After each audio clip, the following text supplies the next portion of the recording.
Bismillahirrahmanirrahim. Good afternoon. Assalamu alaikum.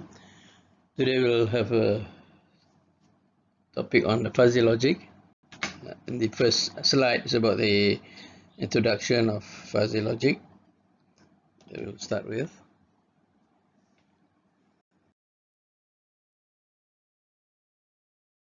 And basically, what is fuzzy logic? Fuzzy logic is a multi-valued logic that recognizes more than simple truth or false value, represented in degree of truthfulness and falseness with the value range between 0 to 1. That is 0 means absolute false and 1 absolute truth. Consists of theory of fuzzy sets are based on idea that all things are up to certain limit and works on fuzzy sets that indicate the maximum limit or degree of an element. Example, temperature, height, distance, beauty, and so on. With the statement like Tom is a very tall guy, or the motto is really hot.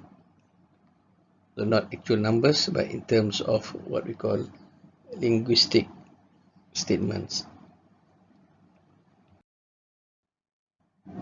Okay, people normally depends on common sense to solve problems like we do in our normal day of life. Fuzzy logic provides a systematic representation of the uncertainty and impression of vagueness that we normally deal when we do our day-to-day dealings, day-to-day manual control of certain things like aircon and so on. So and it's very close to how fuzzy logics move around. Uncertainty means not possible to determine true or false. A person is possibly 25 years old. This is a statement of uncertainty, or impression, not as precise as it should be. This person is around 25 years old. These are the things that normally we would deal with in our daily life. And this is closely related with how fuzzy logic is developed. Okay, another example. This is sort of non-fuzzy. Yeah. Tall, non-tall, straight, two values. In this case, it's about not very tall, or in this case, definitely tall. So it's in between the not tall and tall as well that comes up with what we have, this fuzzy logic variables. Okay, the history of fuzzy logic, basically, it's 1964, Loftizadeh, an Iranian state in America. He introduced this concept of fuzzy sets to his paper, and then broadened the foundation of fuzzy set theory from 1965 to 1975. In 1970, the fuzzy research group formed in Japan to deal with this and to expand the research on fuzzy logics and so on. In 1974, the first fuzzy logic steam engine controller was developed by Mamdani, University of London. So we have all these aspects of the Mamdani rules later, where we will mention to you later. And then we have started the industrial application of fuzzy logic mainly in Japan from before until now, and then later comes application in many other fields. Okay, this is very brief history fuzzy logic. There's so many things that happen in between anyway, and even until now. And a lot of applications in fuzzy logic in your day-to-day rice cooker, camera, washing machine, okay, and many other things, aircon and things that you're using day to day with some fuzzy logic elements inside it, which we may notice or not notice at all. Okay.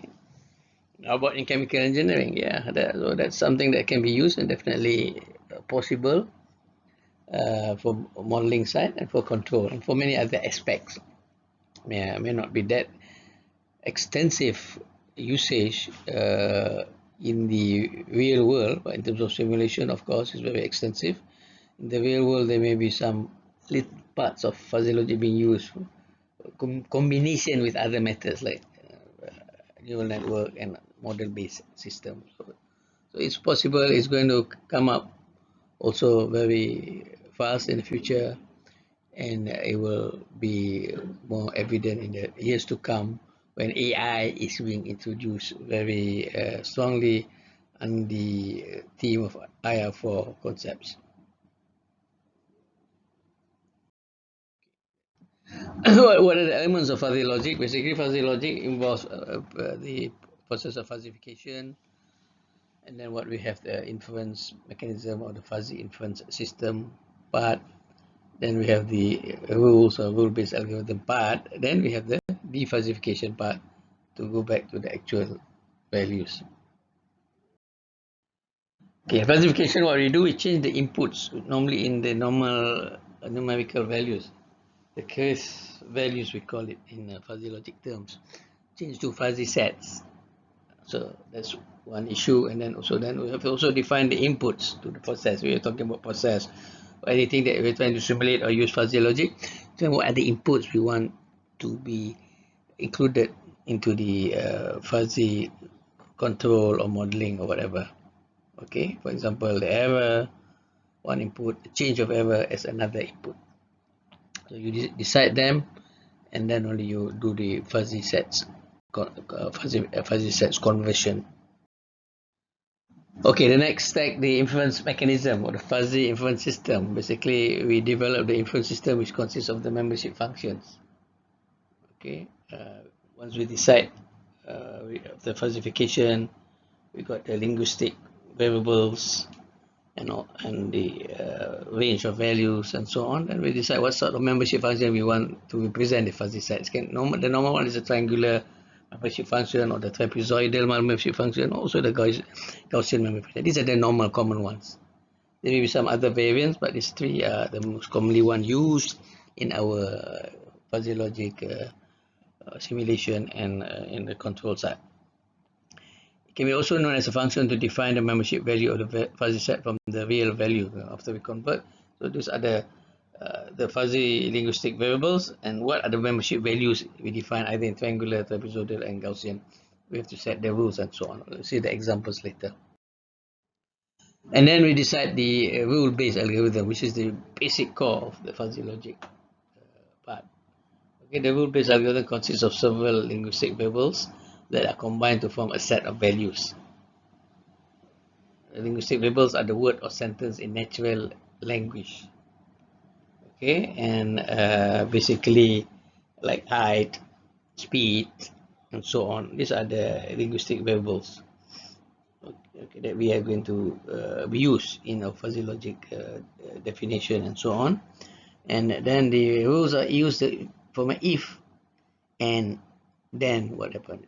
If this, then this happened, or if this and this happened, or if this and or happens. For example, if temperature is high, then valve is open. Or if temperature is high or changes that or and change of temperature is low, then what happens? Valve open, valve slightly open, and so on. So those are these linguistic, the variables and the linguistic values in terms of high, open, small. These are all the fuzzy logic issues that are different from what we've been used to in the real definite numbers. And this is the rules. We can put them into this what we call the FAM fuzzy associative matrix as well. Sometimes named like this. This is a nice way of putting the rules, set rules in this form where you have the input one, input error, the change of error. Okay, and these are the linguistic values that we like to define: negative, 0, positive. So if error is if the error this and this one is the output, whatever output you want to happen. So if okay, so in this case, if the error is in this case negative and the delta E is also the delta E is negative and the error is negative, then we get a positive. A P means a positive output. If the change of delta E is 0, error is 0, then we get 0. So that's how we read it. If delta E is positive and E is delta E is positive, E is positive, and we get a positive output. So we have these different rules here. Okay, in this case we have since we have all the sets, so we have basically 9 rules in this case to work with. Okay, then try the if and then statement here. Okay, so from here we can produce the if and end statement. Okay, if in this case we end, but we can also have if or rules if you would like to have. But this is a simple way of putting it in terms of table. It doesn't have to be. You don't have to put this in terms of this matrix, but it's a simple way to visualize a matrix, especially before you start to define the fuzzy limits and so on. These are the rules that you like to first imagine and put it in a table and then redefine it later. Okay, then the next step is to defuzzify it. You see, okay, convert the fuzzy set into real data or the real values, basically, the one that we are working day to day.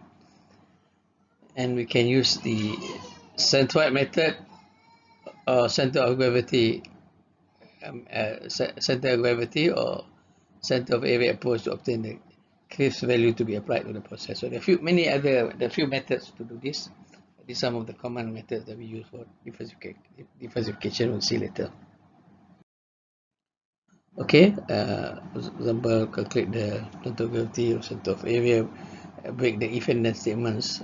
Either we have the n value, we use minimum to define the n value, or maximum for the or value. Then we draw the statement input and output based on the membership shape given depending on the shape, and then combine them, the output shape, into the step 3 to calculate the center of gravity, center of area. Basically, because every time we have different rules because of the fuzzy nature of the process. So not only one rule is fired, but there are many rules at the same time. Which means there are many different possibility for the output. So how do we decide them? So this is what we call normally to the process of aggregation, and then we combine them and then do the defuzzification either through any of these methods to get one value. At the end, we need one value for the output.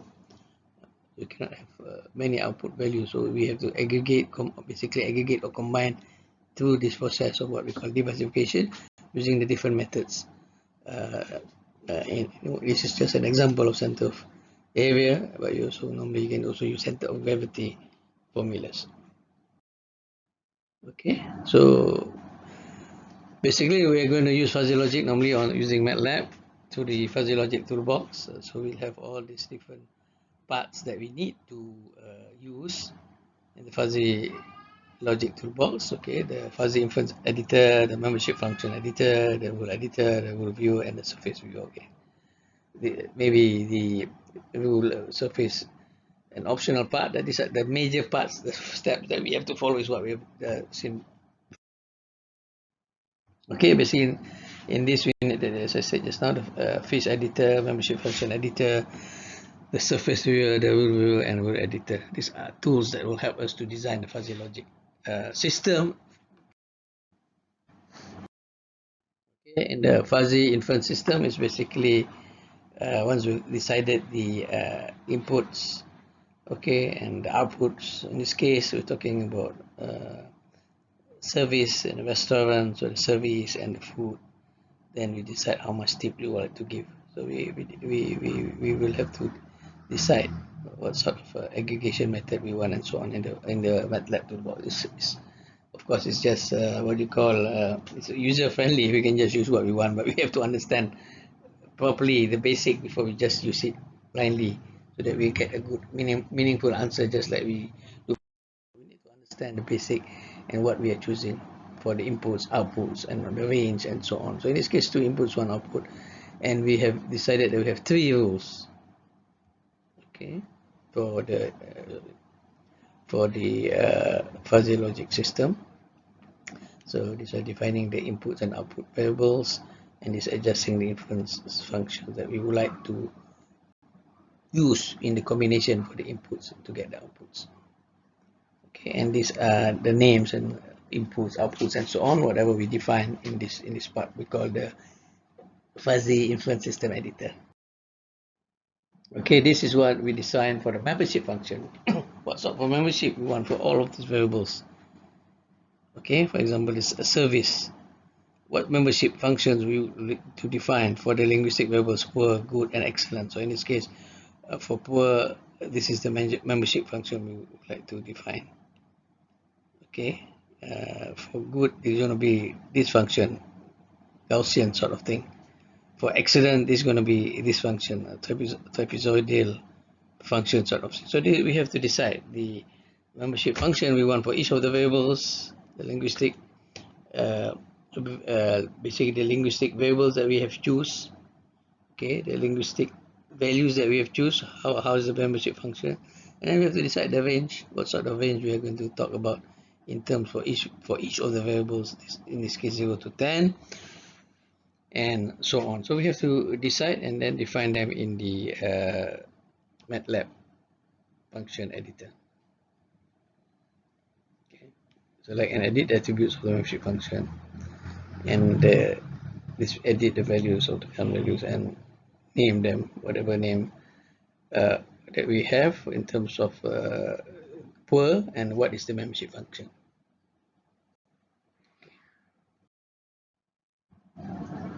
And these are the rule editors that we have decided for the rules in the system. 3 rules. If service is poor or food is rancid, then tip is cheap. Okay, if food is not so good, means if service is good, then tip is average. That's it. Without talking about the food. Service excellent or food is delicious, is an or, then tip is general. So we define this to here, to all this, the software that's given in MATLAB, and then create the edit the rules.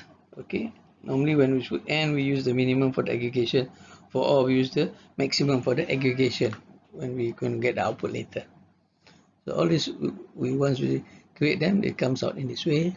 3 rules. Okay, the rules and all that depend on the data we have, the experience we have. Of course, the more rules we have, the better going to be the output. The robust will be output, the better will be the results, and so on. But that's why the fuzzy logic will depend on the type of experience that we have. The more we have, the more data we have, the better the fuzzy logic is going to be. Just like neural network, more data, the more robust the neural network. The same thing also with fuzzy logic. The more data sort of thing, the more understanding of the system, the more experience we have, the better and more robust, more precise the output of the fuzzy logic will be, or the result of the fuzzy logic will be.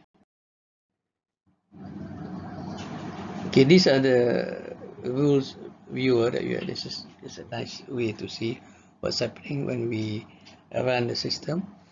In terms of how the input variable is used in the rules, we decide certain service is 3 or 4 equals to 8 to see how it changes and how the output come after aggregation. So this is how the inputs behave and how the output behave if you change the input values. Okay, from the normal value, the creeps of definite value, to the fuzzy logic, fuzzy rule, fuzzy values. Okay, pass through the process of fuzzy logic algorithm, and then come out with the output after aggregation and diversification, so we can visualize how it behaves. So you can change them as you go about and see how it changed. This is surface rule in terms of if you have 2 input output, you have 2-dimensional, you have 2 inputs and 1 output. You have 3-dimensional in terms of how the service and food change and change the tip, which is the output part. Okay, this is another optional part, but it's good to, from here we can visualize a few things and see how robust our system, and we can do a sensitivity check, test our systems, and so on. So this helps in our designing our fuzzy logic system much better. We can go and forth and do the changes as time goes by. Okay, and so this is again shows output first phase as you change the inputs. Okay, the inputs changes, see how the output changes. So as I said before, this is very useful for us to do in sensitivity test to check the robustness of our system. If we need so, then we may have more rules. We need so, we may have to add the inputs, extra input, or we need so, we may have to change the membership function. These are the things that is useful for us to create a better system for the fuzzy logic toolbox. So these are all available in MATLAB. You can easily use it, but before that we have to understand the basics I said before, so that we can use it nicely, we can use it more efficiently to Okay, these are the examples of using fuzzy logic for as I said just now, the dinner, using the input of a service and the food as a service. So the service is poor or the food expensive, the tip is cheap. So this is considered as a normal value, cheap 5%. If the service is good, tip is average, is considered as an average value 15%. As a nominal value, if service is excellent or food is delicious, then tip is generous. This is the what you call nominal value for generous. From that we can define our range, and for the membership function, what are the range of values we need to install or put inside the just now we've seen this one. So this is the editor, and from those things we can define the range, and we can simulate the system, which is again it's the same thing.